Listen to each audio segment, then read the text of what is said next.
हाँ भी जवानों, कैसे हो? लगभग कोर्स अपना मतलब ग्रामर की अगर मैं बात करूं तो आधा कोर्स कंप्लीट हो जाएगा आज। ठीक है, आइए, ये कुछ सवाल हैं प्रीवियस ईयर जो आज हम पढ़ेंगे, उसके बेस पे करेंगे।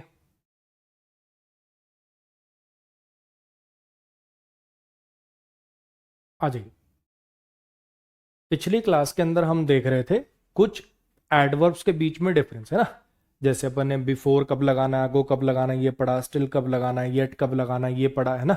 सेल्डम मी फेवर, सेल्डम और नेवर में क्या डिफरेंस होता है, कौन सा कब लगाते हैं ये पढ़ा। ऐसे ही आज हम इनको देखेंगे। लेट लेटली, हालांकि लेट लेटली वाला तो मैंने आपको बताया हुआ है।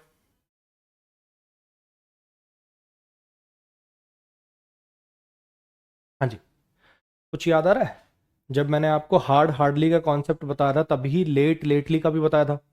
ये जो वर्ड है लेट, ये एडजेक्टिव भी हो सकता है, एडवर्ब भी हो सकता है। Late comers are not allowed in my class, यहाँ एडजेक्टिव हो गया। शी केम लेट, यहाँ पे एडवर्ब हो गया।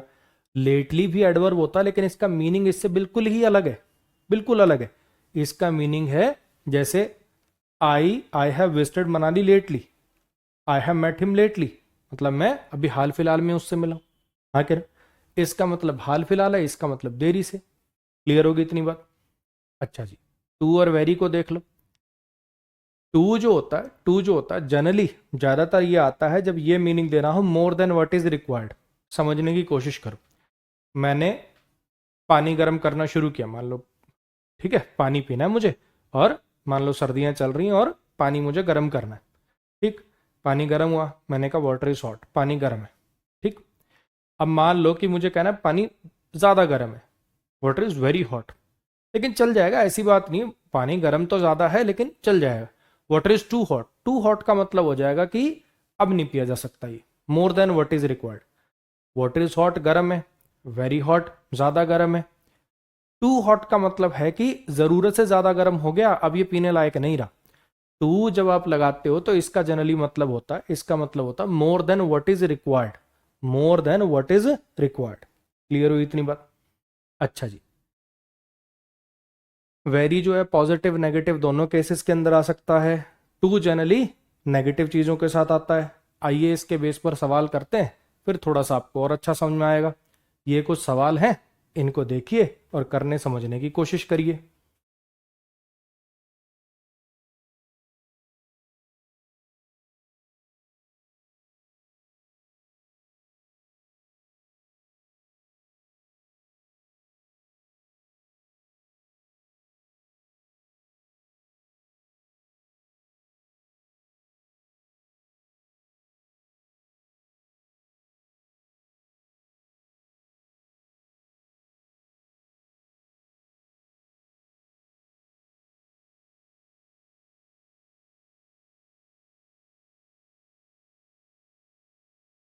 आई have visited Manali late, I have visited Manali late, मैं देरी से मनाली घूमा है। So let's go somewhere else, चलो कहीं और चलते हैं। क्या कहना चाह रहा होगा कि मैं हाल फिलहाल में मनाली घूम के आऊँ, यार मनाली तो मैं हाल फिलहाल में जाके आऊँ, चलो कहीं और चलते हैं। हाँ कि ना? तो हाल फिलहाल वाला मीनिंग देना है, हाल फिलहाल वाला मीनिंग देना है, तो यहाँ पे लेटली नहीं, लेट नहीं, क्या लिखना चाहिए था आपको? लेटली लिखना चाहिए था। She he came very lately so the teacher scolded him. क्या कहना चाह रहा होगा? वो देरी से आया इसलिए टीचर ने डांटा, कि वो हाल फिलहाल में आया इसलिए टीचर ने डांटा?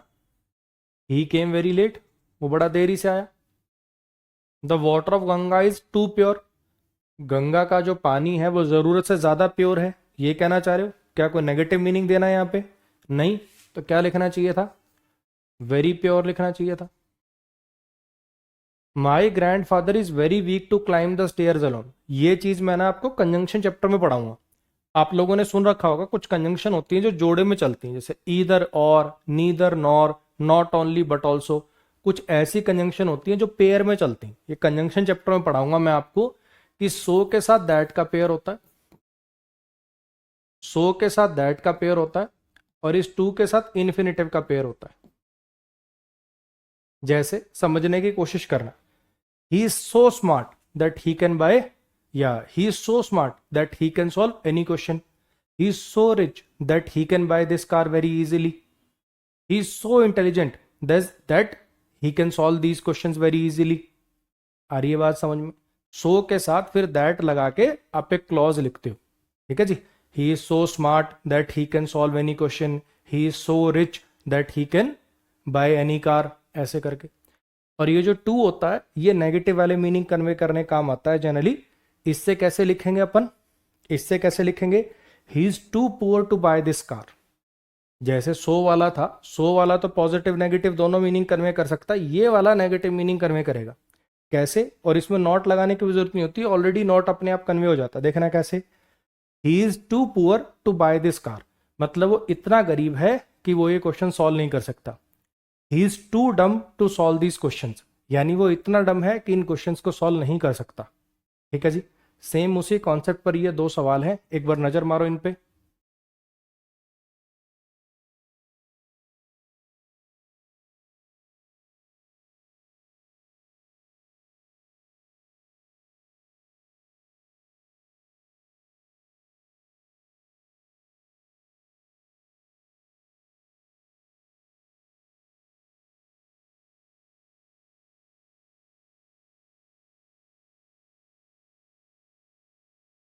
My grand father is very weak to climb the stairs alone. क्या कहना चाह रहे थे? कि मेरे दादाजी इतने कमजोर हैं कि वो सीढ़ियां अकेले नहीं चढ़ पाते, यही कहना था। अब ये बात आप दो तरीके से कह सकते हो। My grand father is so weak that he can not climb the stairs alone, so के साथ दैट लगा के आगे क्लॉज लगा के ऐसे लिख सकते हो। या फिर my grand father is too weak to climb the stairs alone. अब आगे पहले यहाँ सो लिखूं, दैट लगाऊं, पूरा क्लॉज में चेंज करूं, इतना करने की बजाय क्यों ना मैं यहाँ पे टू ही लिख दूं? अरे हाँ के ना। और ऐसे यहाँ पे दैट वगैरह आगे इसको पूरा काटूं, इन्फिनेटिव में चेंज करूं, इससे अच्छा क्यों ना मैं यहाँ पे सो ही लिख दूं। आ गई बात समझ में? हाँ जी।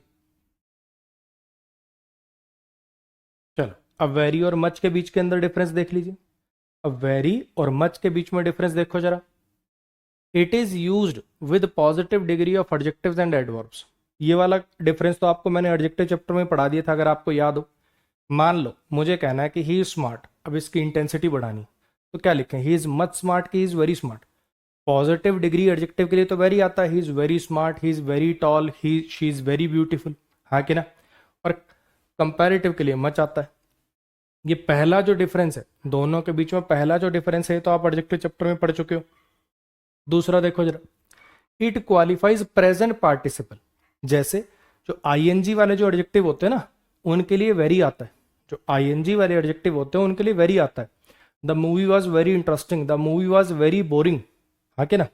Very interesting, very boring, ING वाले एडजेक्टिव के लिए क्या आता है? वेरी आता है।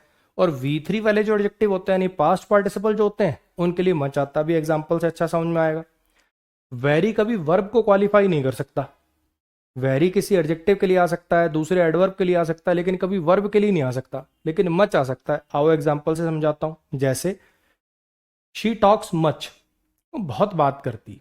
अब टॉक वर्ब को क्वालिफाई कराना है, किसी और एडवर्ब एडजेक्टिव को नहीं। शी टॉक्स मच, वो बहुत बात करती, ये वेरी से नहीं हो पाएगा। शी टॉक्स वेरी नहीं लिख पाओगे। ही ईट्स मच, वो बहुत खाता है। तो जब किसी वर्ब को क्वालिफाई करना हो तो वो काम वेरी नहीं कर पाएगा, वो काम मच कर पाएगा। ठीक है। एग्जाम्पल देखो जरा। ये कुछ एग्जाम्पल्स हैं, एक बार आप अपने आप करके दिखाओ, फिर मैं कराता हूं।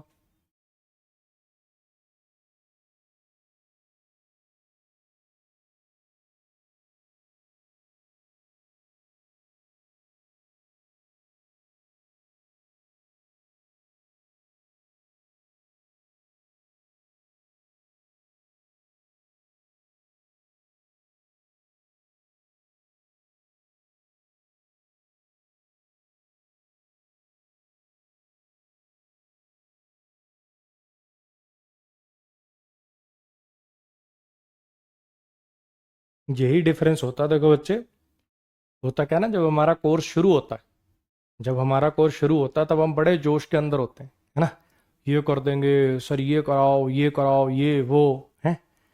अब आप देख पा रहे हैं कि आपकी ग्रामर जो है, आधे चैप्टर आज, मतलब आज की क्लास के बाद आप ये समझ लो लाइन खिंच गई कि 50% course of grammar is completed. ठीक। अब होता क्या ना, बच्चे बार बार पूछते हैं सर सिलेक्शन हो जाएगा क्या, मैं ये कर लूँ सिलेक्शन हो जाएगा, वो कर लूँ सिलेक्शन हो जाएगा। लेकिन आप ये चीज़ रियलिटी मानना, और नहीं यकीन तो अपने आसपास पढ़ने वालों को देखना, जो 2-2 साल से पढ़ रहे हैं, 2.5-2.5 साल से पढ़ रहे हैं, आप देखोगे कि उन्होंने आज तक सिलेबस ही पूरा नहीं किया ढंग से किसी टीचर से। ठीक, और ऐसा नहीं है कि किसी एक टीचर, सब टीचर्स की क्लास में ऐसा ही होता है। खास करके जब से थोड़ा सा ऑनलाइन पढ़ने लगे हैं तब और ज्यादा होने लग गया। ऑफलाइन में भी नहीं कर पाते थे बच्चे पूरा। शुरुआत में जब बैच बनता है 300 400 500 बच्चे बैठे हैं, बैच की आखिरी क्लास वाले दिन आप देखोगे कि 30 बच्चे आए हुए हैं। ये ऑफलाइन में भी यही हाल था, और ऑनलाइन में तो बहुत ही ज्यादा हो गया। ऑफलाइन में क्या होता था, फीस बहुत ज्यादा होती थी, है ना। तो अब एडमिशन ले लिया तो वहीं पढ़ना पड़ेगा और कोई इलाज नहीं है।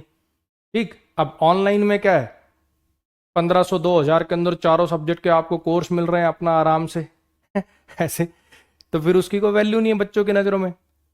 एक कोर्स करना शुरू करता है, 10 दिन देखता है, फिर सोचता है अरे यार उतना मजा नहीं आ रहा, कोई भाई सलाह दे देता है, वो टीचर नहीं वो टीचर बढ़िया, फिर दूसरा कोर्स तीसरा कोर्स चौथा कोर्स, यही करता रहता है 2-2 साल तक। तो बच्चे बचना इस चीज से ना। मेन कारण जो सिलेक्शन ना होने का है वो ये कि सिलेबस ही पूरा नहीं करते आप लोग। Ajay is very stronger than Sumit so he should be sent to fight with Rohan. ये टू यहाँ पे टाइपिंग एरर है, ठीक कर दूंगा मैं इसको। अजय जो है बहुत ज्यादा बलवान है सुमित से, अजय जो है बहुत ज्यादा बलवान है सुमित से, इसलिए उसे भेजा जाना चाहिए रोहन से लड़ने के लिए। Ajay is very stronger than Sumit so he should be sent to fight with Rohan. ठीक है, अच्छा जी। तो इतनी बात आपको समझ में आ गई कि स्ट्रोंगर जो है ये कंपैरेटिव डिग्री का एडजेक्टिव, और कंपैरेटिव की इंटेंसिटी बढ़ाने के लिए वेरी नहीं आता, वेरी तो पॉजिटिव के लिए आता है। ये काम मच से करते हैं, और ये बात हम एडजेक्टिव चैप्टर में पढ़ चुके थे। Rohan is much brave soldier and everybody is proud of him. Rohan जो है बड़ा ही बहादुर सोल्जर है और हर कोई उस पर प्राउड करता है। अब यहाँ पे कोई कंपैरिजन तो करना नहीं, ब्रेव तो पॉजिटिव डिग्री लगी हुई है, तो ये वाला जो काम है ये भैया वेरी से होगा। She talks very but does nothing so I don't like him, है ना। ही टॉक्स वेरी, वो बात बहुत करता है लेकिन करता कुछ नहीं। वो बोलता बहुत है लेकिन करता कुछ नहीं, इसलिए मुझे वो पसंद नहीं। तो यहाँ पे इस वर्ब को क्वालिफाई कराना है, तो वर्ब को क्वालिफाई करने का हम वेरी तो कर नहीं पाता, यहाँ पे आपको लिखना पड़ेगा he talks much. The very awaited scheme of the government was launched yesterday. वो जो बहुत ज्यादा अवेटेड स्कीम थी जिसका बहुत ज्यादा इंतजार हो रहा था, अब आप यहाँ पे देखेंगे तो ये स्कीम नाउन है, ये जो अवेटेड है ये पास्ट पार्टिसिपल है एडजेक्टिव है। ऐसी स्कीम जिसका बहुत ज़्यादा इंतज़ार हो रहा था, ऐसी स्कीम जिसका बहुत ज़्यादा इंतज़ार हो रहा था, अवेटेड स्कीम। और जैसा मैंने आपको बताया कि जनरली जो आईएनजी वाले एडजेक्टिव होते हैं उनकी इंटेंसिटी बढ़ाने के लिए वेरी का यूज़ होता है, और वी3 वालों की एडजेक्टिव, वी3 वाले एडजेक्टिव की इंटेंसिटी बढ़ाने के लिए मच का यूज़ होता है। तो यहाँ पे वेरी नहीं, द मच अवेटेड आपको लिखना पड़ेगा।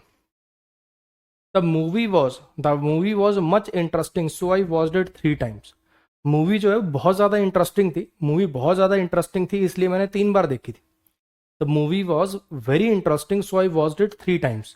तो यहाँ पे फिर वही बात, आईएनजी वाले जो एडजेक्टिव्स होते हैं उनके लिए क्या आता है, वेरी आता है। लेकिन ध्यान दीजिए, जरा समझने की कोशिश करिए, ये ना कोई मतलब ऐसी बात नहीं है जो हमेशा चले ही चले। बहुत बार आप देखोगे ऐसे एडजेक्टिव हैं जो वी3 वाले हैं फिर भी उनके साथ वेरी लगा हुआ। ठीक, फिर आप कहोगे अरे यार ये वाला रूल तो चला नहीं। हालांकि ऐसा कोई फिर, अब मैं भी चाहूं तो ऐसे 5-7 लिख दूं एक्सेप्शन वाले, लेकिन जरा समझने की कोशिश करना, मैं आपको थोड़ा हिंट देता हूं। ज्यादातर ऐसे एडजेक्टिव जब ये वाली बात नहीं फॉलो होती वो कौन से होते हैं, जब एक्शन खुद पर ही हो रहा होता है। आप देखना जब लिखोगे ना आई एम टायर्ड, मैं थका हुआ हूं, तो इसमें आई एम मच टायर्ड नहीं, आई एम वेरी टायर्ड लिखोगे आप। ऐसे मैं संतुष्ट हूं, आई एम सेटिस्फाइड, वहां पे आई एम मच सेटिस्फाइड नहीं, आई एम वेरी सेटिस्फाइड लिख दोगे। मेरी बात आ रही है समझ, क्या कहना चाह रहा हूं?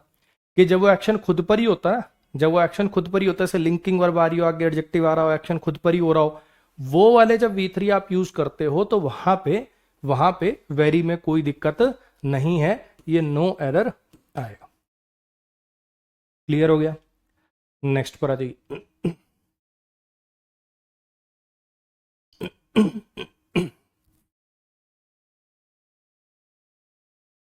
एट फर्स्ट कृष्णा भाई इन सब चीजों के लिए ना स्टाफ के नंबर पे मैसेज करिए प्लीज, ये मेरा काम नहीं है ना। इन सब चीजों पे सपोर्ट टीम वाला जो चीजों के लिए जो सपोर्ट टीम वाला नंबर है उस पर मैसेज किया करो। At first, firstly, first of all. At first contradiction के लिए आता है और ये सीक्वेंस के लिए आते हैं। ये कॉन्ट्रडिक्शन के लिए आता है और ये सीक्वेंस के लिए आते हैं। नियर ये प्रीपोजिशन भी हो सकती है, एडजेक्टिव भी हो सकता है, एडवर्ब भी हो सकता है। मान लीजिए मैं कह दूं शी केम नियर, वो पास आई, यहां पर एडवर्ब हो जाएगा, हाँ कि ना। ऐसे ही मैं लिख दूं नियरेस्ट मूवी हॉल, वहां पे एडजेक्टिव हो जाएगा। अगर मैं लिख दूं they live near the beach, तो यहां प्रीपोजिशन हो जाएगा। एक होता है नियरली, ये एडवर्ब होता है, इसका मतलब होता है लगभग, ठीक है। एट प्रेजेंट का मतलब होता है अभी फिलहाल। एक ही वर्ड होता है प्रेजेंटली। प्रेजेंटली सुनने बोलने में ऐसा लगेगा इसका मतलब है अभी फिलहाल, लेकिन ब्रिटिश इंग्लिश में इसका मतलब होता है सून, जल्दी ही। अमेरिकन इंग्लिश में इसका मतलब होता है अभी फिलहाल, और हम ब्रिटिश इंग्लिश पढ़ते हैं इसलिए हमारे लिए इसका मीनिंग है जल्दी। जैसे अगर मैं कहता हूं ना I will call you soon, तो I will call you presently. सुनने बोलने में बड़ा अजीब लगेगा, इसीलिए एरर आने की संभावना हो जाती है। अमेरिकन इंग्लिश में इसका मतलब होता है अभी फिलहाल, लेकिन ब्रिटिश इंग्लिश में इसका मतलब होता है जल्दी ही, यानी वेरी सून, और हम पढ़ते हैं ब्रिटिश इंग्लिश, ठीक है। आओ सेंटेंस से और अच्छा समझ में आएगा, सेंटेंस से और अच्छा समझ में आएगा। एक बार आप ये खुद ट्राई करिए, फिर मैं कराता हूं।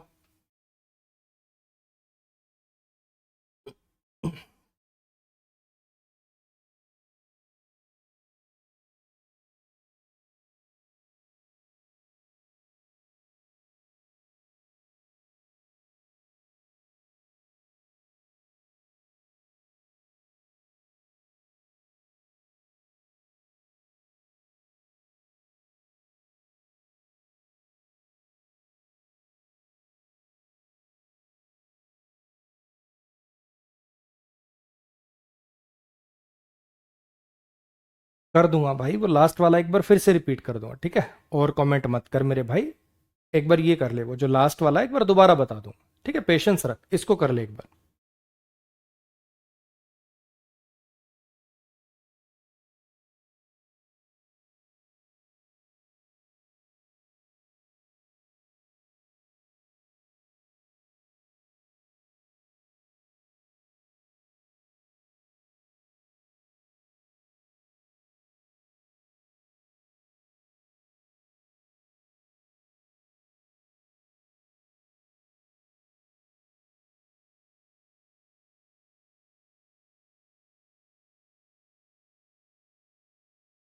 हाँ जी।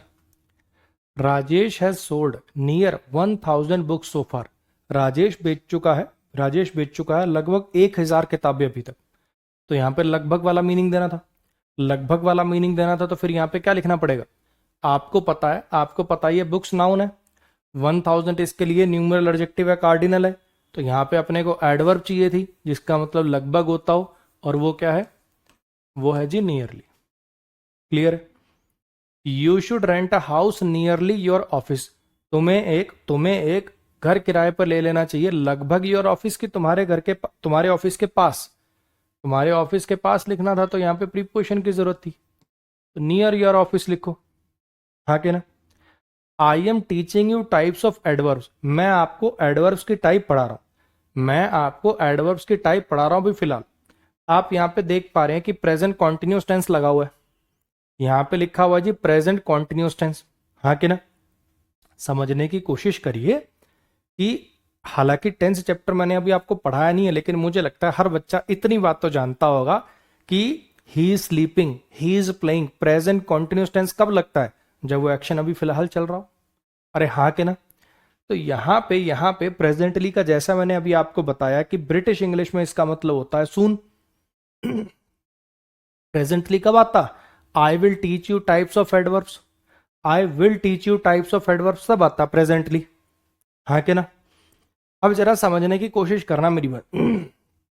मैंने इसको जान के अंडरलाइन करके सेंटेंस इंप्रूवमेंट का सवाल बनाया, ना कि एरर का। मैंने जानबूझ के इसको सेंटेंस इंप्रूवमेंट का सवाल बनाया, ना कि एरर का। पता है क्यों? क्योंकि अगर मैं इसको एरर का सवाल बनाऊंगा तो एरर में होता क्या है, टेंस चैप्टर का एरर मान के इसको हमारे को टाइम के अकॉर्डिंग टेंस को ठीक करना पड़ेगा। टेंस के अकॉर्डिंग टाइम में नहीं बदलते, टाइम के अकॉर्डिंग टेंस में बदलते हैं। अगर मैं इसको एरर का सवाल बना दूंगा, तो जैसे एक, आप मेरी बात अच्छे से समझोगे, इधर देखो। I have met him yesterday। ठीक है, अब मुझे बताओ, yesterday के अकॉर्डिंग have met को ठीक करूं। इतना तो सबने सुन रखा होगा कि yesterday पास्ट इंडेफिनिट की पहचान होता है, ये प्रेजेंट परफेक्ट लगा हुआ है। yesterday के अनुसार इसको ठीक करूं कि इसके अनुसार yesterday को चेंज कर दूं?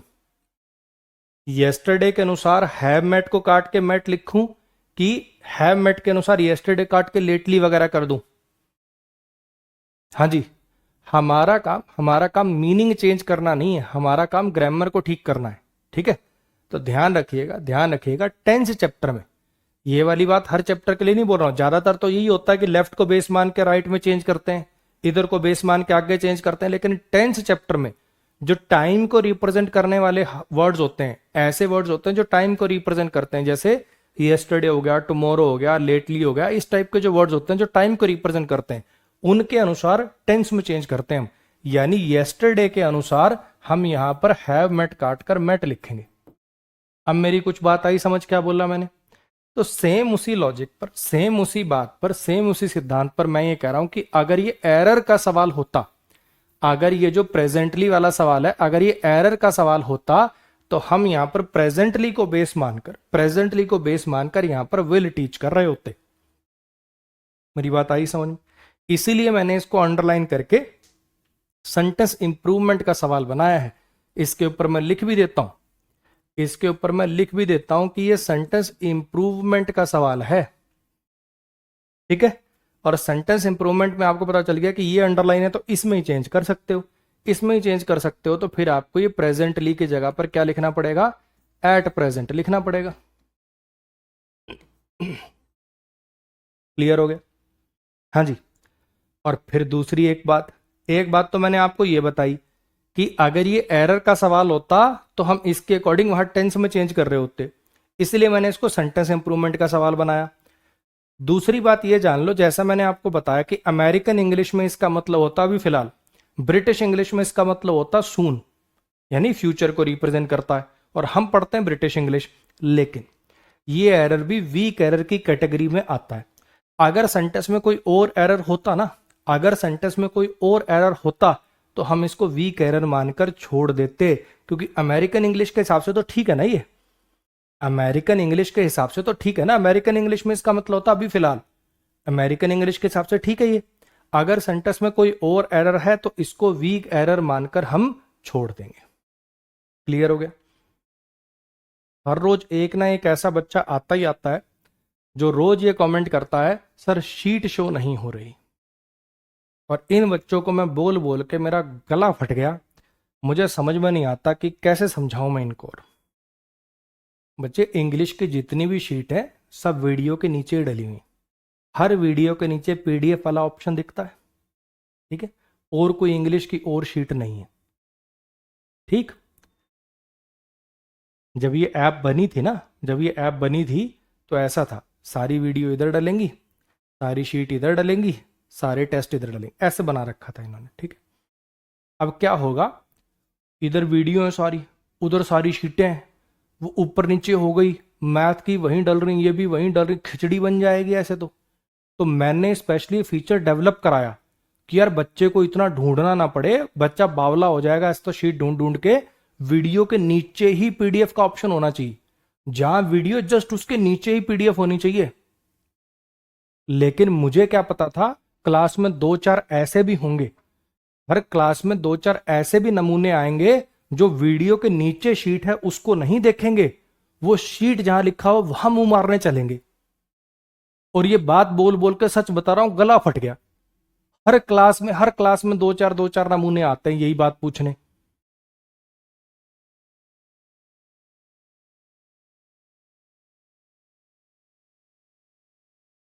भाई, वीडियो के नीचे वीडियो के नीचे शीट है, वीडियो के नीचे शीट है, वीडियो के नीचे शीट है, वीडियो के नीचे शीट है। नकली आदमी वीडियो के नीचे शीट है। आंख खोल के देख ले, वीडियो के नीचे शीट है। ओ नकली आदमी वीडियो के नीचे शीट है।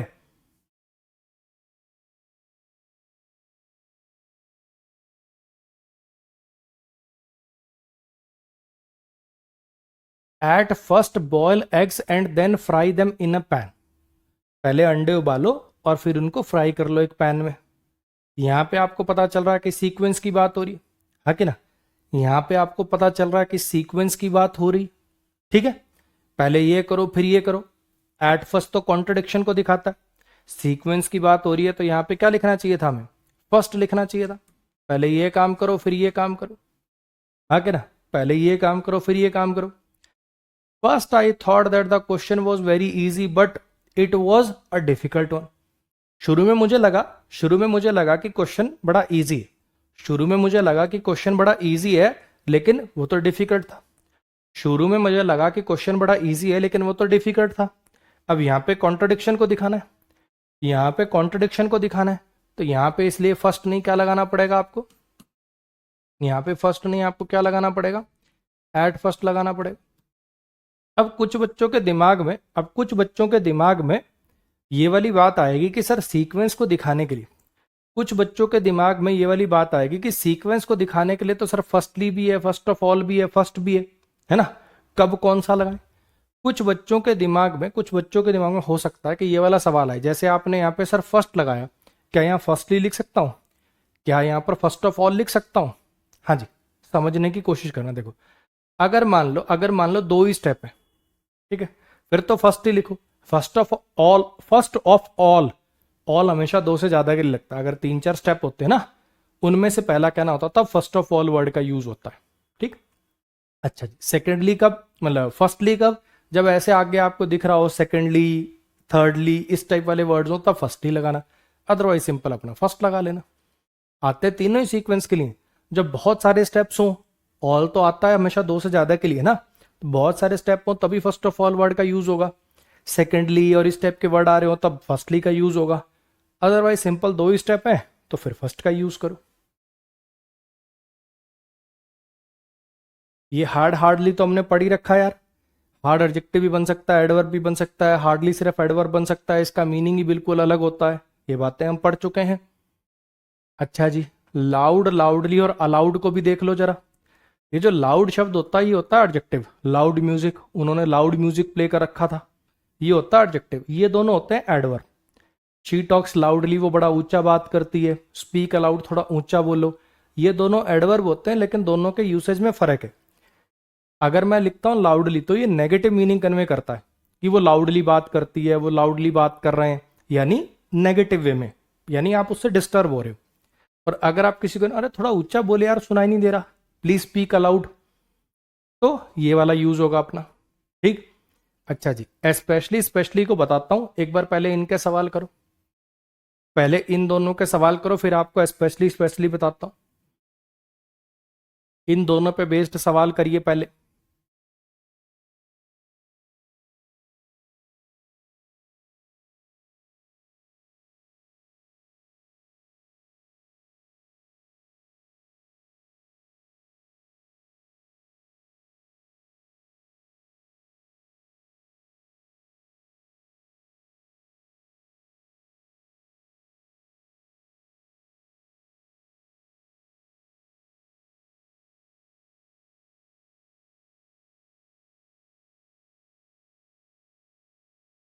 देखो हमारी क्लास में एक आशिक आया, आशिक, हमारी क्लास में एक आशिक आया है, लिख रहा है, मुस्कान आप क्लास में हो। थोड़ी देर बाद पता क्या होगा, अगर मैं इसको ब्लॉक कर दूं, मुस्कान आके लिखेगी, मैं तो हूं, अब तुम नहीं हो, हैं, मान जा, पढ़ ले।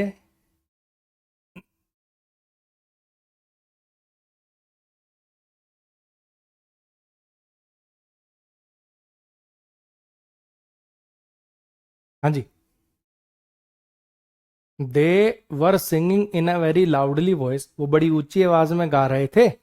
सो they got scolded by her, इसलिए उनको डांटा गया, इसलिए उन्हें डांट दिया गया उसके द्वारा। अब यहाँ पे आप देख पा रहे हो कि वॉइस तो नाउन है, हाँ कि ना?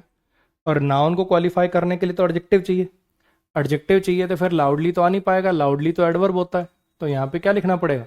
लाउड लिखना पड़ेगा। क्लियर हो गया? हाँ जी। The teacher asked him to speak loudly so that everybody could hear him.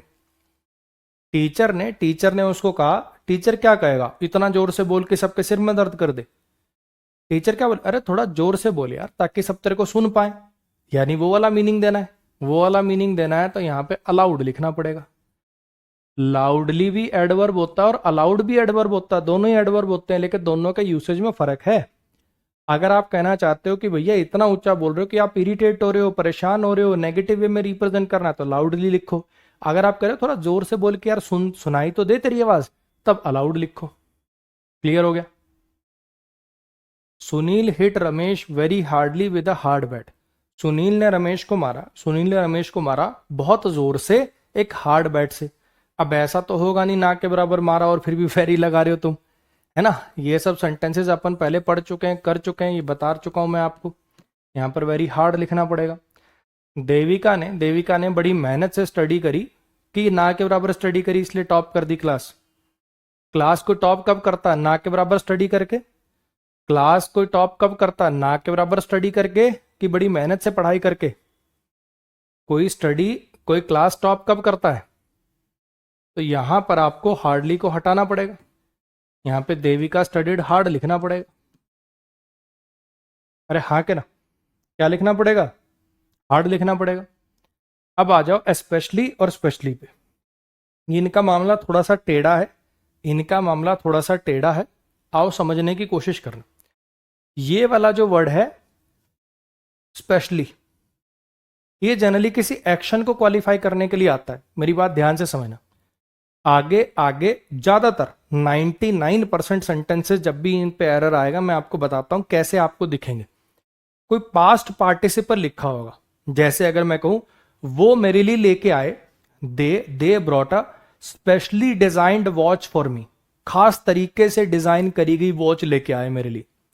Designed watch, designed past participle adjective है, एक्शन इसके अंदर वर्ब है ना, वर्ब का अंश है। स्पेशली डिजाइंड, खास तरीके से डिजाइन करी गई वॉच।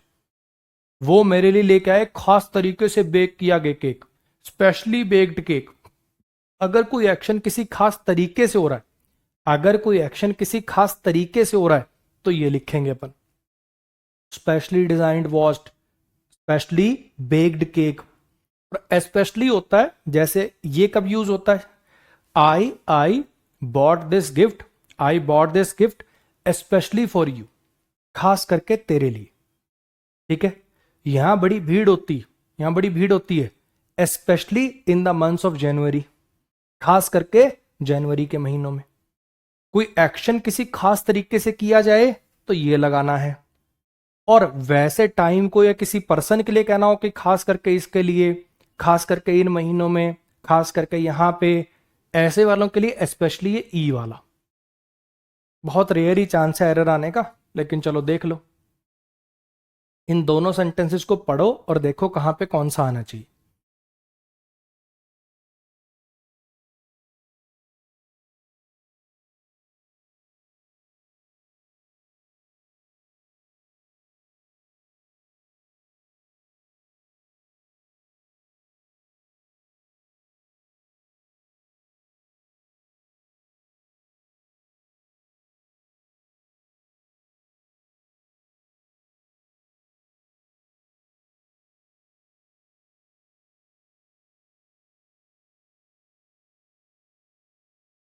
हाँ जी।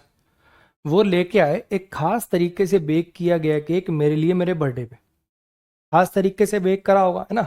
जनरली अवन वगैरह में बेक होता है भैया, चूल्हे उल्ले पे बेक करा लाए होंगे, या घर में मम्मियाँ कुकर उक्कर में केक बना देती, है ना? वो पत्थर जैसा केक बन जाता जो कई बार।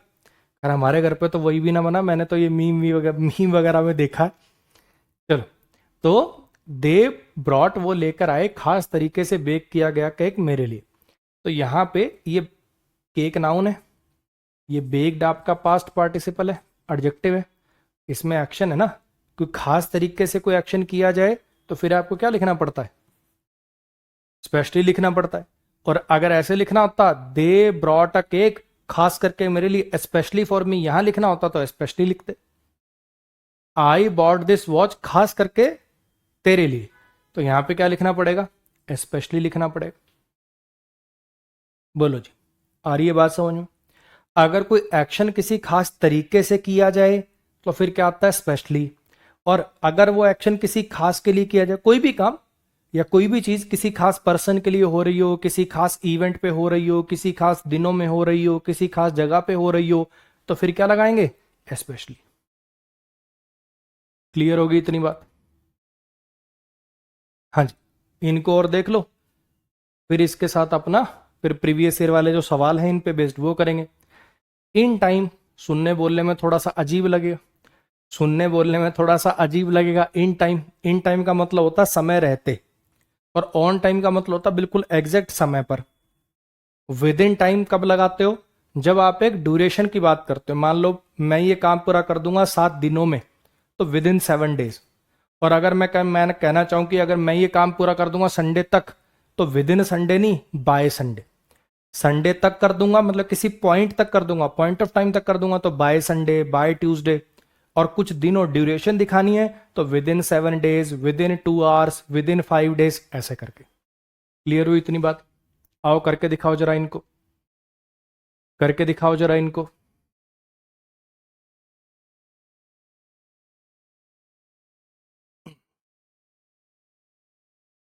भीम भाई, स्पीक इन ट्रांजिटिव वर्ब होती है।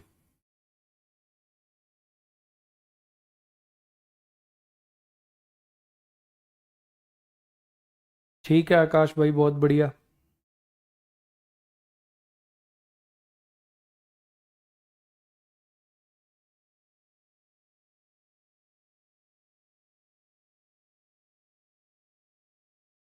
The exam will start in time on time, so you should reach there in time on time so that you get time to relax before your exam. Exam शुरू होगा, exam समय रहते शुरू होगा कि समय पे शुरू होगा, एग्जाम समय रहते शुरू होगा कि समय पे शुरू होगा, एग्जाम तो एग्जैक्ट टाइम पे शुरू होगा ना, तो यहां पे ऑन टाइम लिखना पड़ेगा। हाँ कि ना। तो तुम्हें वहां पे टाइम पे पहुंचना चाहिए कि थोड़ा पहले पहुंच जाना चाहिए, ताकि रिलैक्स कर सको एग्जाम से पहले। तो समय रहते पहुंच जाना चाहिए, समय रहते पहुंच जाना चाहिए, तो इन टाइम लगाओ। आ रही बात समझ में। आई will return your notes with in और बाय संडे, मैं तेरे नोट्स वापस कर दूंगा संडे तक।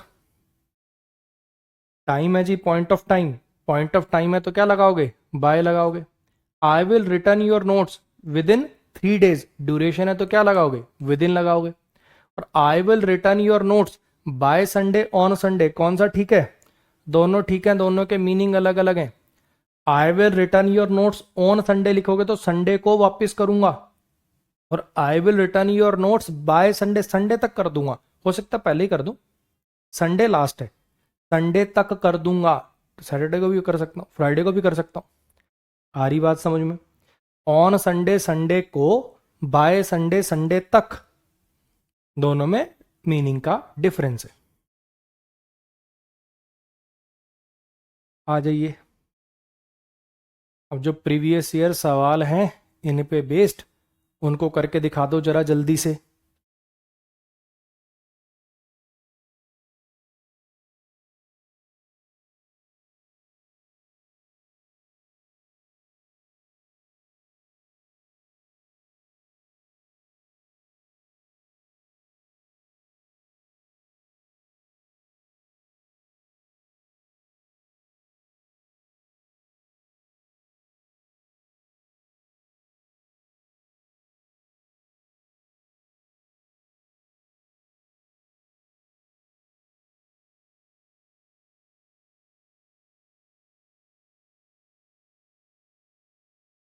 एक इस बालक ने 10 बार कमेंट कर लिया, sir toilet break, toilet break. 5वीं क्लास में पढ़ा बच्चे, 5वीं क्लास में है क्या। चल मियाँ गो टू टॉयलेट, चला जा। कौन रोक रहा तुझे, जंजीर वंजीर बांध रखी क्या मैंने, भाग के चला जा। इतनी देर में तो कमेंट टाइप कर रहा है, इतनी देर में तो निपट के आ जाता।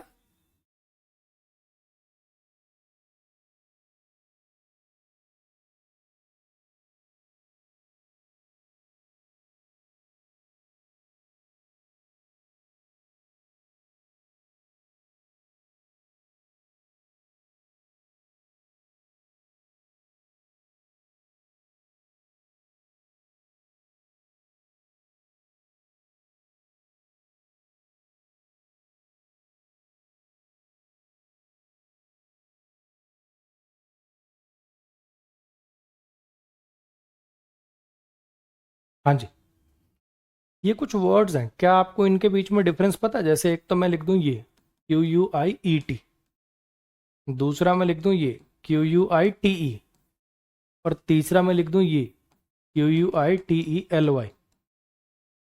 तीनों के बीच में डिफरेंस पता है क्या आपको? ये वाला होता है एक एडजेक्टिव, ठीक है। अगर मैं लिखूं मान लो जैसे क्वाइट एटमोस्फियर है, इस रूम का जो एटमोस्फियर है बड़ा ही शांत है, quite atmosphere. I need a quiet room, मुझे तो शांत कमरे की जरूरत है, ठीक है। अब यहां पे क्वाइट क्या बना? एडजेक्टिव बना। आ रही बात समझ में? अच्छा जी, ये वाला जो क्वाइट होता है इसमें टी से इधर ई आता है, इधर आता है दोनों में, लेकिन मीनिंग का बिल्कुल और ग्रामर का बिल्कुल फर्क हो गया। अगर मैं कहूं this question is quite easy, ये क्वेश्चन तो बड़ा ही इजी है। ये वाला क्वाइट इंटेंसिटी बढ़ाने के काम आ रहा है। This question is quite easy, it is quite costly, अरे ये तो थोड़ी महंगी है भैया। ये वाला एडवर्ब होता है और इंटेंसिटी बढ़ाने के काम आता है। और ये वाला क्वाइटली, ये एडवर्ब है, ये कोई एक्शन शांति से हो रहा हो। ही क्रॉस्ड द हॉल क्वाइटली, उसने हॉल क्रॉस किया बड़ा शांति से। ही केम इन टू माई रूम क्वाइटली, वो मेरे कमरे में आया बड़ी शांति से, क्वाइटली। आ रही बात समझ? ये एडजेक्टिव है, ये दोनों एडवर्ब है। ये इंटेंसिटी के लिए आता है और ये एडवर्ब मैनर है, कोई काम कैसे हो रहा है। यहां पे आपको क्या चाहिए था? सोचने की जरा जरूर कोशिश करना। हाँ जी, she is quite a generous women to have donated such a large amount for the flood affected people.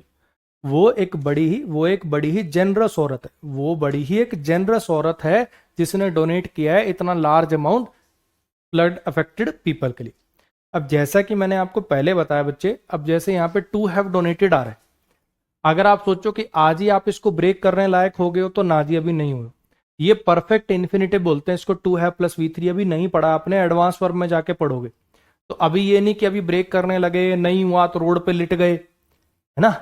पहले भी 2-3 बार बोला है कि ये प्रीवियस ईयर के सवाल अभी साथ साथ मैं आपको इसलिए करा के दिखा रहा हूं ताकि आपका मोराल बूस्ट हो कि जो हमने पढ़ा अच्छा हम उसको अप्लाई कर पा रहे हैं।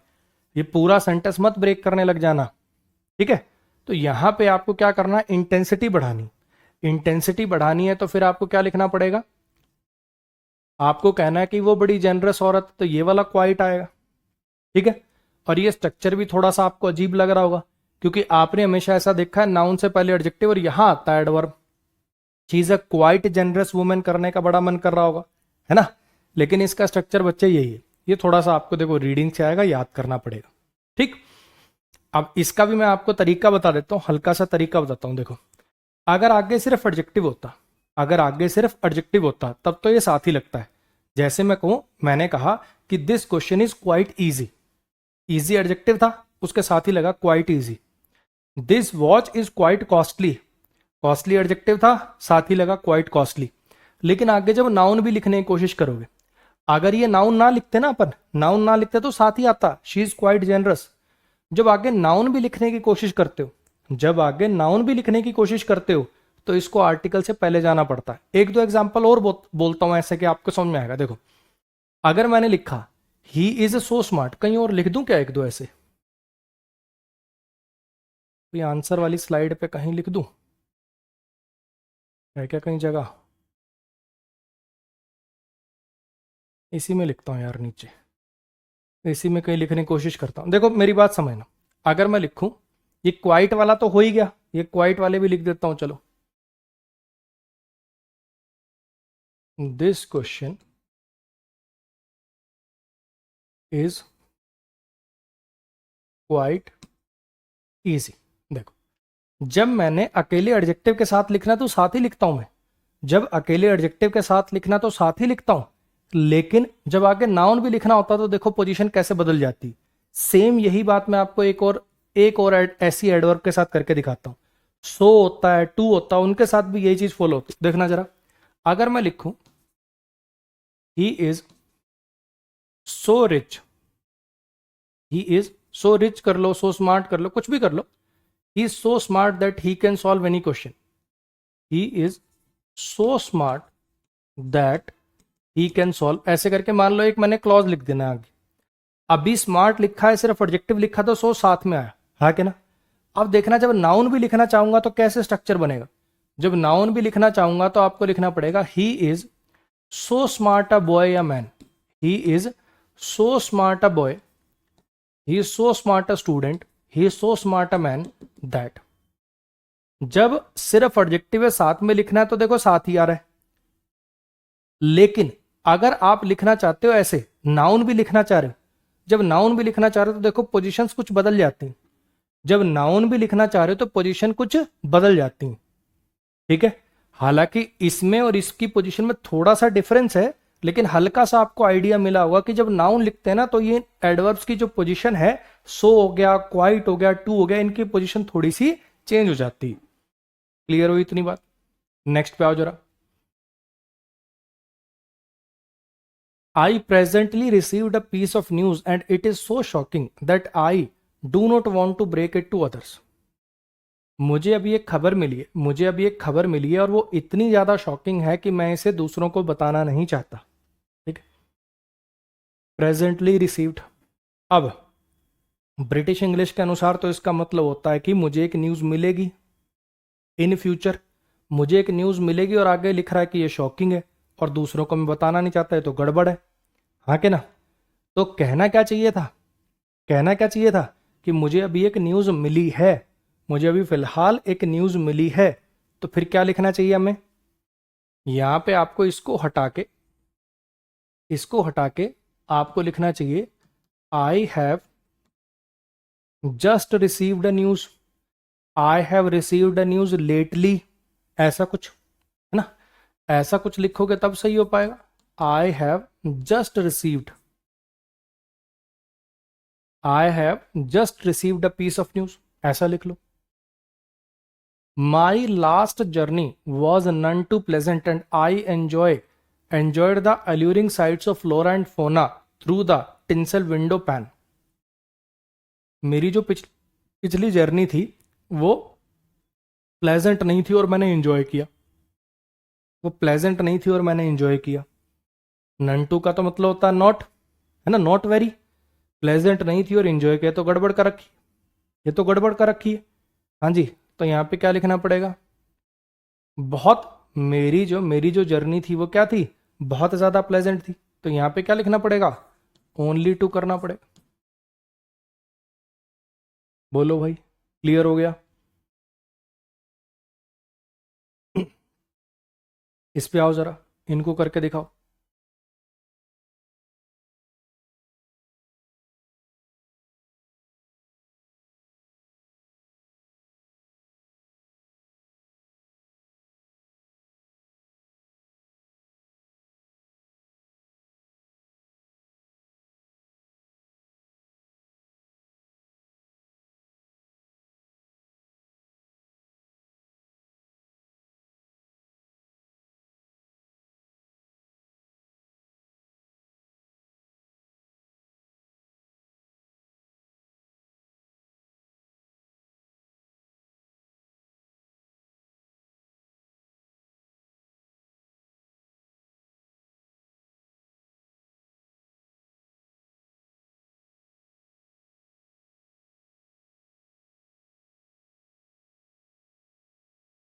The students and the teachers worked hardly, students और टीचर ने ना के बराबर काम किया इवेंट को सक्सेस बनाने के लिए। अरे हार्डली काम किया कि वर्कड हार्ड, आ रही बात समझ में? काफी बच्चों को यहाँ पे ना टू मेक द इवेंट में अ सक्सेस अजीब लग रहा होगा। सक्सेस नाउन होता है बच्चे, ठीक है। मेक द इवेंट सक्सेसफुल लिख दें या to make the event a success लिख दें, बात एक ही है। ये चीज एडवांस वर्ब में आएगी, टेंशन मत लेना, ठीक है जी। We are yet living in the same house, हम अभी भी सेम ही घर में रह रहे हैं। कॉन्टिन्यूस टेंस है, वर्ब से पहले लगाना है, पॉजिटिव सेंटेंस है, सारी बातें चीख चीख के बता रही हैं कि यहाँ पे क्या आएगा, स्टिल आएगा। अभी एक बालक पागल हो गया, कितनी क्लास में ग्रामर कंप्लीट हो जाएगी, आज ही कंप्लीट हो गई बच्चे, कुछ और कर ले अब, ठीक है। मतलब क्या ही बोलूँ मैं, छोड़ यार। लगभग 80 क्लास के आसपास लगेंगे बच्चे, ठीक है, सब मिला के, थ्योरी प्लस प्रैक्टिस लगभग 80, 80, हो सकता है 75 भी हूँ, हो सकता है 81 भी हो जाए, लगभग 80 कर रहा हूँ, 75 से 80 के बीच में। 75 से 80 के बीच में ग्रामर की क्लास होंगी, लगभग मान के चलो आपकी 70 एक वो कैब की क्लास, और लगभग 40 एक आपकी आरसी की क्लास। ठीक है, तो कितने हो गए, लगभग कितने हो गए, 200 क्लास के आसपास मोरलेस। ठीक है, टोटल कोर्स लगभग 200 क्लासेस मोरलेस। हो सकता है 185 हो सकता है 205 हो, इसके अराउंड। ठीक है मालिक, पढ़ लें अब पढ़ लें, बहुत जरूरी जानकारी मिल गई अब तो जीवन की, है ना। अब तो पढ़ ही लेगा तू, ये वाली बात पूछने के बाद तो पढ़ लेगा ना अब। खत्म। Found in many parts of India, जो पाया जाता है बहुत सारे पार्ट्स ऑफ इंडिया में। ये फरंगी पानी ट्री जो है, ये छोटा होता है, लो ब्रांचिंग ट्री होता है, और जो खास करके यूज किया जाता है, जो खास करके यूज किया जाता है बहुत सारी मेडिसिनल पर्पस के लिए। अब यहां पे जरा समझने की कोशिश करना, जो अब यहाँ पे स्पेशल, पहली बात तो स्पेशल आएगा नहीं, स्पेशली आएगा, स्पेशली आएगा। यूज किसी खास तरीके से किया जाता है, कि यूज किया जाता है खास करके इसमें, क्या कहना था, इसको यूज करते हैं खास करके इसमें, हाँ के ना। तो पहली बात तो ये वाला वर्ड ही गलत है, और आगे जो आएगा भी उसकी सही पोजीशन है इससे पहले, यूज्ड के बाद कह लो या फोर से पहले कह दो, यहां पे आना चाहिए स्पेशली, जिसको यूज किया जाता है खास करके बहुत सारे मेडिसिनल पर्पजेस के लिए। आ रही बात समझ में, यूज्ड के बाद आएगा, खास तरीके से यूज किया जाता नहीं, जिसको यूज किया जाता है खास करके इस चीज के लिए। वर्ब से पहले लगाना हो, वर्ब तो नहीं कहना चाहिए बेसिकली, अगर कोई पास्ट पार्टिसिपल हो, वर्ब हो, एक्शन को रिप्रेजेंट करने वाले से पहले लगाना हो, भी वो एक्शन किसी खास तरीके से किया जा रहा है तो स्पेशली, और वरना ऐसे लगाना हो, खास करके मेडिकल पर्पस के लिए, खास करके तेरे लिए, खास करके जनवरी में, खास करके जयपुर में, ऐसे वाले सेंटेंसेस हो उससे पहले फिर स्पेशली। इसको करके दिखाओ।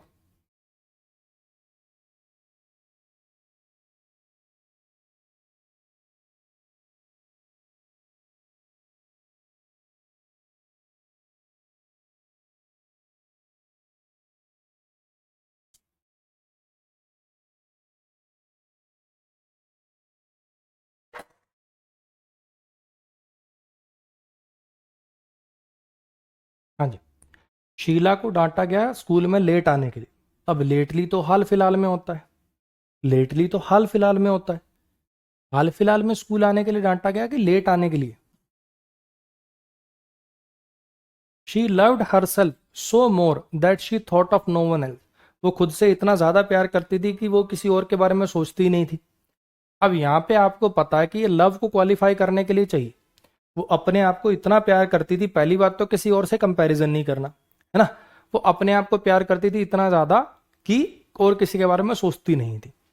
तो यहाँ पे जरा समझने की कोशिश करो, उस वर्ब को क्वालिफाई कराना है, किसी और से कंपैरिजन नहीं है, तो पॉजिटिव डिग्री लगाओ, सो मच लिखो यहाँ पे। ये दोनों सेंटेंसेस थोड़े से टेढ़े हैं, ये दोनों थोड़े से टेढ़े हैं, फिर भी एक बार करो ट्राई।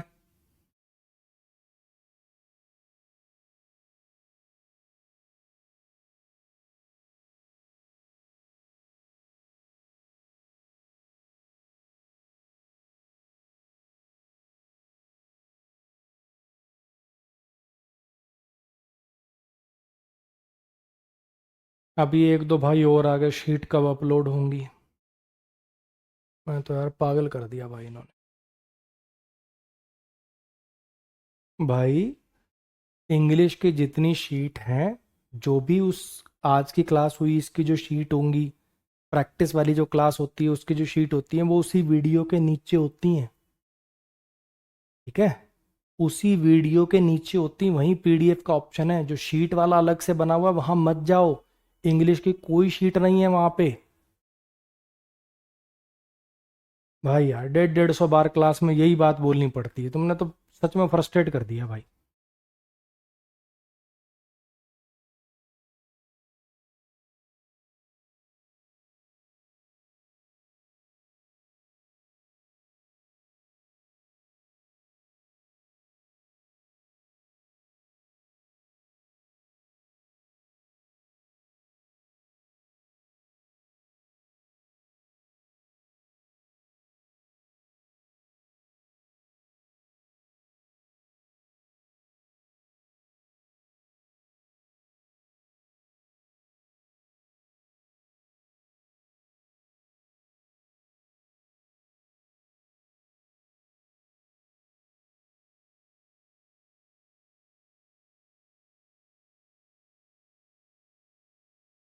हाँ जी, बड़ा मन कुलबुला रहा होगा। हमेशा हमने ना मोस्ट से पहले दा ही देखा हो, हमेशा हमने मोस्ट से पहले दा देखा हुआ है। सुपरलेटिव डिग्री लगती है हमें, है ना। Much more most, superlative degree से पहले द आर्टिकल लगाते हैं। He is the most intelligent boy in his class, है कि ना। She is the most beautiful girl in her class. हमेशा मोस्ट से पहले ज्यादातर अपन ने दा देखा है, ठीक। लेकिन अगर मैं आपको कहूं कि ये जो सेंटेंस है ये नो एरर है, अगर मैं आपको कह दूं कि ये जो सेंटेंस है नो एरर है, तो काफी लोगों के ऐसे पैरों तले जमीन से खिसक जाएगी। सर ये क्या लिख दिया। आओ समझाने की कोशिश करता हूं। देखो, इधर देखना जरा।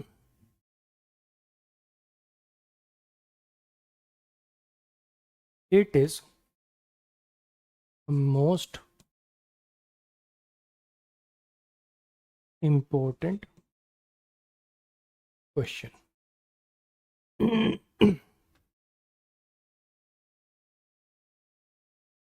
It is the where this लगा लो।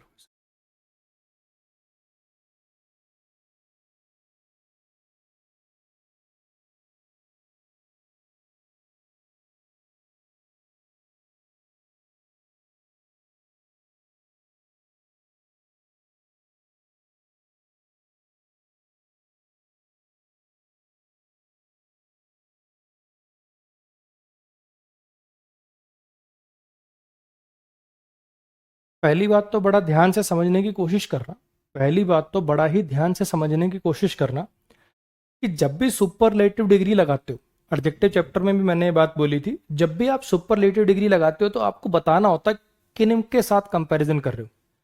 क्या ये सेंटेंस सिर्फ इतना लिख के छोड़ सकते हैं, this is the most important question? नहीं लिख सकते, आपको बताना पड़ेगा किन में से। This is the most important question of this practice sheet, this is the most important question of this class, this is the most important question in this exam. कुछ ना कुछ लिखना पड़ेगा जिससे पता चले कि इस क्वेश्चन की तुलना बाकी किन से हो रही है। मेरी बात आई समझ में। अगर आप सुपरलेटिव डिग्री लगा रहे हो तो साथ में आपको बताना पड़ेगा किन के साथ कंपैरिजन है। तो यहां पे जब आप लिखना चाहते हो this is the most important question, this is the most important question in this practice sheet, in this book, in this exam, कुछ ना कुछ आपको लिखना पड़ेगा, ठीक है। This is the most important question, आगे कुछ भी लिख देता हूं, इन भी लगा सकते हो, ऑफ भी लगा सकते हो। ऑफ दिस प्रैक्टिस शीट लिख दिया मान लो मैंने, ऑफ दिस प्रैक्टिस शीट। इतनी बात समझ में आई?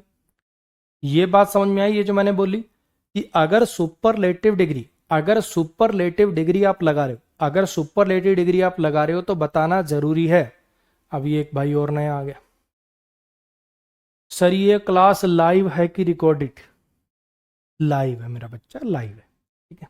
अभी जो पढ़ा रहा हूं उस पर ध्यान दे ले और क्लास में टाइम से आया करो। जब क्लास खत्म होने वाली है फिर आके कहेगा लास्ट के बीच में लाइव है कि रिकॉर्डेड। रैपट की जरूरत है तुझे बढ़िया वाली।